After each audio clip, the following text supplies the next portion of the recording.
국민의힘의 당대표 선거 어떻게 보고 계십니까? 뭐 여러 가지 이제 많은 사람들이 많은 이야기를 하고 있으니까 네, 뭐 결과는 결국 봐야 될 텐데 네, 하여튼 뭐 그래도 네. 좀 이렇게 눈에 띄는 사람이 있긴 있어요. 네네. 뭐 지금 뭐 말씀드린 적 그렇습니다. 그렇죠, 뭐. 그래도 한 사람 한 사람이 다 귀한 인재라고는 생각합니다. 네. 아니, 근데 이제 저희는 걱정한 게 그때 대표님이 그 경선 때인가요? 아니면은 대선 경선 때인가요? 선관위에서 왜 그 관리를 했잖아요. 예, 그랬죠. 그때 그러니까 이준석 대표가 예. 선관위하고 그렇게 계약을 한 것 같아요. 글쎄요. 그때부터 이제 우리 선관위의 지배를 받는 예. 그런 정당이 돼버렸어요. 그런데 이번에도 그 당대표 전당대회 선거를 선관위에 또 맡겼어요. 그러니까 내가 하지 말라는 거를 자꾸 해가지고 당을 망가뜨립니다. 그러게요. 이거 네. 믿을 수 있겠습니까? 저는 선관위 못 믿겠어요. 여전히 못 믿습니다. 선관위는 하던 일도 있지만 자기들 방어를 위해서도 네. 어떻게든 감춰야 되죠. 자기들이 하던 대로 갈 수밖에 없죠. 예. 그러면은 이거 예. 아니 왜 당대표 선거는 선관위에 굳이 안 맡겨도 되는 거 아닙니까? 법적으로. 아니 예. 법적으로는 물론 의무가 없고요. 예. 그렇게 과거에 하지도 않았어요. 그런데 과거에는 예. 그러니까 이준석 이전에는 제가 알기로는 우리 당에서 자치적으로 했어요. 여연에서. 여의도 연구소가 있잖아요. 예. 그럼요. 여의도 연구소가 잘하고 잘했다고 그랬고 네. 또 이제 직접 할 수 있지만 이제 믿을 만한 여론조사 기관이 맡길 수도 있죠. 그렇게 하면 이제 그래. 우리가 관리할 수 있는 건데 예. 이거 선관위원회 땡 맡겨가지고 하노니까 자기들 마음대로 그냥 주무럭거리는 거죠. 예. 그래서 제가 그래서 하지 말라고 그런 게 뭐냐면 사전투표하지 말라. 그랬더니 뭐 다들 사전투표한다고 달려갔고 예. 그렇다고 완전히 폭망해버렸고 예. 또 선관위 맡기지 말라. 예. 그 말을 했더니 또 뭐 이번에도 또 다시 선관위에게 맡긴다고 해서 완전히 천개구리예요. 그러게요. 제가 말하는 거는 무슨 뭐 제 어떤 유익을 위해서 그런 것이 전혀 아니고 당과 나라를 위한 것인데 그걸 왜 안 따르는지 모르겠어요. 지난번에도 뭐 하여튼 대통령부터 뭐 시작해서 한동훈 의원도 다 나가서 선투표하라고. 의무적으로 나가서 하라고 독려했잖아요. 저 한동훈 위원장이 그때. 결과가 뭡니까? 예. 결국 뭐 180 몇 석 좌파가 가져가게 만들고 우리는 그냥 108석. 그 전에 4.15 총선 때와 똑같아요, 결과가. 예. 그 이전에는 사실은 이런 큰 차가 나는 때가 없었습니다. 그러게요. 예. 예, 많아봐야 뭐 10표 뭐 오락가락 하는 것이지 뭐 이런 일은 없었었는데 사전 투표 종료한 이후에 우리가 이런 참패를 당하고 있는데 그래서 선험자가 먼저 경험한 제가 하지 말라고 하는 짓만 딱 골라하고 있어요. 예. 예. 아니 그때 저 당대표 선거인지 하여튼 당의 선거를 선관위에 맡겨가지고 그 왜 우리 그때 저 대표님도 불만을 제기했었거든요. 왜냐하면 네. 결과를 누가 몇 표고 누가 몇 퍼센트 받았는지 공표하라 그랬는데 당사자들한테 안 알려주고 자기들끼리 뭐 그냥 결과만 얘기한 거 아닙니까? 3명만 알고 보고 폐기했다고 들었어요. 그러니까 그게 말이 되냐 이거예요. 말이 안 되죠. 네. 그게 아마 이준석 때고 네. 그 이후에 이제 계속 이걸 바꾸지 않고 이렇게 있는 거예요. 네. 그가 아마 연루된 자들이 그 당시에 처음에 이제 선관위원회의 관리를 맡겼던 일과 관련된 사람들이 네. 바꿀 수가 없는 상황이 됐다라고 자기들 판단하는 모양인데 잘못되었다고 판단되면 네. 바로 고치는 게 답입니다. 그렇지. 그래야 화가 덜한 거예요. 그러면요. 끌고 가다 보면 화가 막 누적돼가지고 감당할 수 없게 됩니다. 빨리 지금이라도 이걸 고쳐야 돼요. 아직 뭐 선거되지도 않았으니까. 아니 근데 이번에도 그러면은 예를 들어서 당대표 1등 누구 2등 누구 해서 끝났다 그러고 국민들한테는 몇 표 받았는지 이거 공개도 안 하고 쓱싹쓱싹 두세 명만 보고 말면은 이거 우리가 승복할 수 없는 거 아닙니까? 지난번에도 제가 그래서 계속 다퉜고 예. 선거 무효 소송도 했고 네. 뭐 그랬죠. 네. 이제 선관위나 지금 그 당시 대법원은 뭐 짬짬이니까 같은 편이니까 네, 선관위와 같은 팀이죠. 예, 말도 안 되게 계속 기각을 했었죠. 예. 네. 이번에도 그러면은 위험성이 또 있네요. 위험합니다. 그냥 계속 바로잡으라고 촉구를 해야 되고, 예. 예, 뭐 이건 뭐 제가 얼마 전에 대통령 관저 앞에 가서 부정선거 수사 촉구 집회를 했어요. 예. 여당에 있는 제가 예. 윤석열 대통령 관저에 가서 했단 말이죠. 아하, 예. 그 의미가 뭘까? 얼마나 절박하면 그럴까? 반드시 하지 않으면 안 되는 이유가 뭘까? 이런 걸 국민들이 다 생각을 하고 계시거든요. 네. 그래서 그 집회할 때마다 많이 모이고 이렇게 하고 있는데 예. 지금 이제 뭐 이런저런 얘기하는 것의 답은 결국 수사입니다. 지금 선관위를 어떻게 하는 것도 수사를 하면 그냥 한 판에 우리도 아시다시피 엄마 찬스 아빠 찬스 해가지고 잔뜩 직원들 1200건이나 갖다 들여놨잖아요. 예. 1200건으로 부정해가지고 이거 바로 잡아버리면 선관위가 지금처럼 행패를 못 부리죠. 네. 네, 그래서 지금 단계에서 이 난국을 헤쳐나갈 수 있는 방법은 강력한 수사다. 예. 예, 그렇게 뭐 수사라는 게 피해는 두 종류가 있는 것 같아요. 제가 볼 때는 네. 첫째는 이제 문재인 정부, 그다음에 이재명 대표 그 시절에 저질렀던 적폐가 얼마나 많습니까? 예. 뭐 좌파가 맨 처음에 적폐라고 써서 우리 안 쓰겠습니다만은 안 썼습니다만은 그들이 한 짓 그대로 보면 말 그대로 적폐예요. 네. 이거 수사하면 이게 저 정부 막 가로막고 나서는 저 모든 것들 다 막을 수가 있어요. 예. 그다음에 부정선거 우리가 수사하기만 하면 뭐 제 생각에는 뭐 한 서너 달이면 다 끝난다고 보는데 네. 부정선거가 밝혀져서 결국 나라가 제대로 됩니다. 그 국회가 제대로 되는 거죠. 가짜 국회의원들 다 쫓아내고 네. 이렇게 하면은 이제 국회가 정상화되고 대통령도 이 어려운 일이 많이 벌어지는 거죠. 예. 그렇게 되면 큰 틀에서 이제 나라 살리는 일들을 해나가면 되는 거거든요. 예. 대통령이 그렇게 해야 할 일도 있지만 해야 할 순서가 있어요. 예. 지금은 부정선거 또 이 적폐 수사에 답이 있다고 나는 생각합니다. 네. 아니 근데 부정선거로 직접 안 들어가더라도 자기들이 뭐 겁을 먹으면 그 1200건에 대한 그 부정 채용에 대해서 다 드러났는데 이거 수사 결과는 또 왜 빨리 안 나오는 겁니까? 수사하고는 있나요? 예. 아니 제가 볼 때는 네.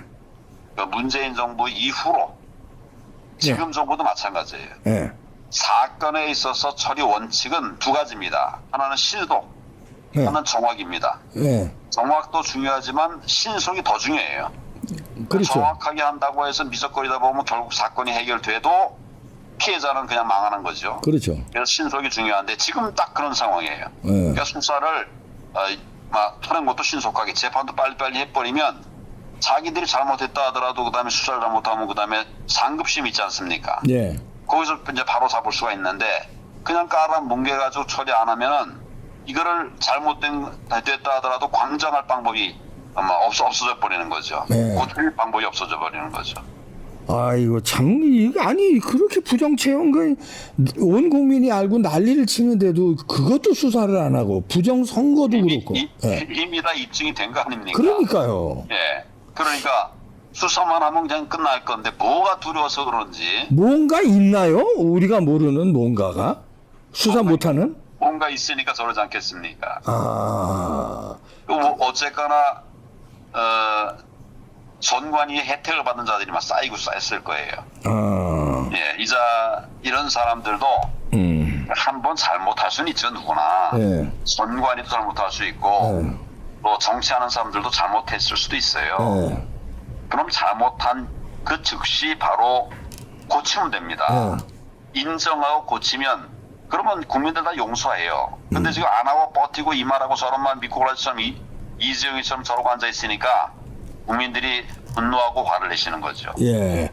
잘못했으면 빨리 인정을 하고 고쳐야죠. 그래도 지금 분위기는 뭐 작년 재작년하고는 뭐 그래도 많이 달라진 게 이번에 당 대표 나오는 4분 중에서 3분이 한동훈 후보 빼놓고 나머지 3분이 부정선거를 규탄하고 나왔어요.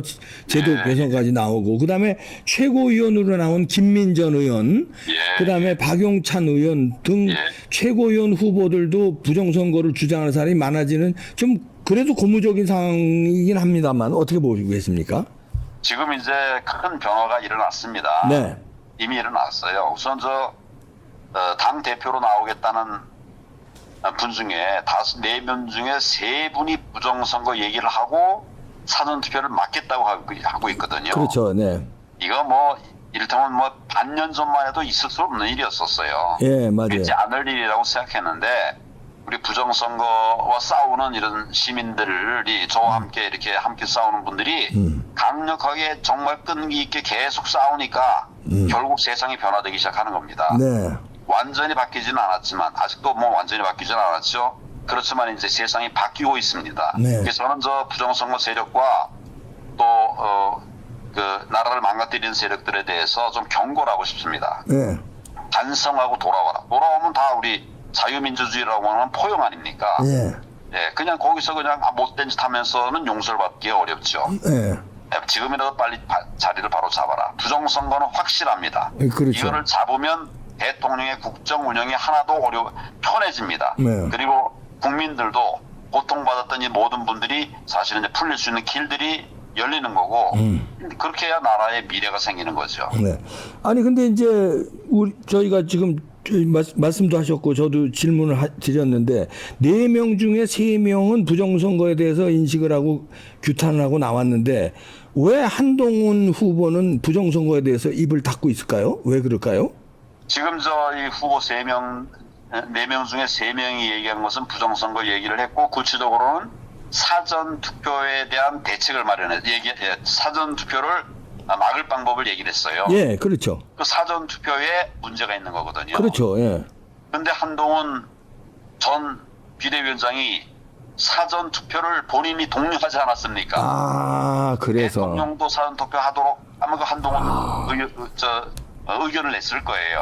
그다음에 우리 의원들, 국회의원들 뭐 전부에게 나가라고 하지 않았습니까? 예. 또 당협위원장들에게도 다 가서 사전 투표하라고 그래요. 그것도 첫째 날 하라고. 첫째 날. 그렇게 막 독려를 해놨으니 이제 와서 자기가 발을 빼기가 쉽지가 않겠죠. 그러나 자꾸 제가 말씀드리는 것이 잘못했으면 바로 돌이켜서 국민에게 사과하고 하면 다시 출발이 가능합니다. 네. 계속 거기에 매여 있으면 완전히 망하는 거죠. 네. 그러다 제 사랑하는 후배들이니까 제가 참 고언입니다만은 꼭 그 얘기를 잘 경청하길 바랍니다. 아니 법무부 장관 후보기도 하지 않습니까? 법조계 후배기도 하지만 한동훈 후보가 예. 법조계 새카만 후배이기도 하지만 검사 후배지만 아니 법무부 장관 후배기도 하잖아요. 법무부 장관이 뭡니까? 법을 지키는데 우리나라 최고 저 앞장 서야 될 사람이 법무부 장관 아닙니까? 맞습니다. 예. 근데 이거 부정선거에 대해서 이렇게 입을 닫고 있으면 예. 예. 아니 그걸 당했잖아요 지금. 그러니까 당해놓고 183석인가로 뺏겼지 않았습니까? 예. 저 민주당하고 조국 혁신당하고 예. 그 당한 거 아니에요. 네. 그것 때문에 대통령이 굉장히 큰 부담을 또 드리지 않았습니까? 네. 국민들에게 좌절을 드리지 않았습니까? 네. 빨리 고쳐야죠. 가만히 있으면 어떡하겠어요. 그래놓고 나는 혁신할 테니까 나를 밀어달라. 그건 정말 염치가 없는 일이죠. 네, 그러네요. 이제 예상을 해보면 당대표 선거 끝나고 최고위원 선거 끝나서 이제 새로운 지도부가 구성될 거 아닙니까? 예. 그 새로운 지도부에서 당대표도 부정선거를 얘기하고 최고위원도 부정선거를 얘기하고 막 이러고 그 최고위 회의에서 그렇게 해서 우리가 자 국정조사 갑시다 뭐 청문회 갑시다 뭐 제도 개선 발의합시다 이렇게 하면은 삽시간에 막 탄력 받지 않겠습니까? 어떻게 예상하십니까? 그렇게 해야죠. 그렇게 하면 말씀하신 대로 삽시간에 탄력을 받는 거죠. 예. 그리고 예. 가장 중요한 거는 검찰이 수사하는 거예요. 아, 예. 검찰이 막 그렇게 상황이 바뀌어버리면 예. 검찰이 수사를 안 할 수가 없겠죠. 예. 예. 그리고 뭐 지금 이제 뭐 일부 검사장들도 이제 교체되지 않았습니까? 바뀌지 네. 않았습니까? 네네. 그러니까 정신 차리고 제대로 잘 하면 네. 그런 어려운 난국을 타개할 수가 있어요. 그러니까 이게 사실 길이 없는 것이 아니라 길이 있는데도 이렇게 힘들어. 국민들도 힘들고 대통령도 힘들고 힘드니까 네. 전 빨리 그 수사를 빨리 해라. 네. 그러고 나서 이 일이라는 것은 순서가 다 있습니다. 네. 지금은 제일 먼저 할 것이 수사입니다. 네. 그렇죠. 대통령이 잘하는 게 수사였지 않습니까? 네. 또 주변에 있는 사람들이 수사를 잘하는 사람들이 같이 했는데 지금 위기의 돌파구는 수사다. 돌파구는 적폐 수사다. 네. 적폐 수사, 부정선거 수사 네. 이렇게 하면 국회도 바로 잡히고 이 좌파와 또 이 민주당의 횡포도 막을 수가 있다. 네. 예, 네. 답이 있습니다. 네, 답이 있고 길이 지금 굉장히 몇 달 전하고는 달리 길이 참 보이고 열리고 있습니다. 그러니까 이제 그렇습니다. 희망이 보이기 시작했습니다. 예, 많은 우리 네. 애국 시민들이 네. 또 부정선거와 싸운 많은 시민들이 결과적으로는 이제 승리의 길을 만들어 가고 있는 거예요. 그렇죠. 예. 정부가 못하니까 이제 시민들이 나섰습니다. 예. 또 당이 못하니 정치가 못하니까 시민들이 나섰는데 예. 이 시민들은 뭐 남이 아니고 바로 우리 이웃 아닙니까? 예. 이 사람들이 너무 힘들게 하지 않도록 정치가 먼저 좀 잘해주시면 좋겠고 또 정부도 아우러서 잘해줬으면 좋겠고 그 과정에 잘못된 선관위 못된 짓 정말 많이 한 선관위 아까 이제 아빠 찬스 엄마 찬스로 네. 기획된 이자들 정말 엄벌하고 이 선관위를 쇄신하는 저는 뭐 선관위는 해체하고 새로 만들어야 된다고 생각합니다. 그러게요. 예. 그런 것을 통해서 이제는 정말 부정선거 때문에 걱정 근심 없는 이런 나라를 만들어야 되지 않겠습니까? 네. 아유, 그런 날이 이제 곧 올 것 같습니다. 분위기가 좀 점점 열리고 있으니까요. 네. 이국규 대표께서도 많이 도와주셔서 이런 역할이 이제 가능해진 것에 대해서 감사드리고 아유, 아닙니다. 제가 정말 감사드리고요. 우리 애국 시민들에게 정말 감사를 드립니다. 네. 고맙습니다. 예, 바쁘신데 이렇게 연결해 주셔서 고맙습니다. 네. 감사합니다. 수고하십시오. 네, 황교안 대표였습니다.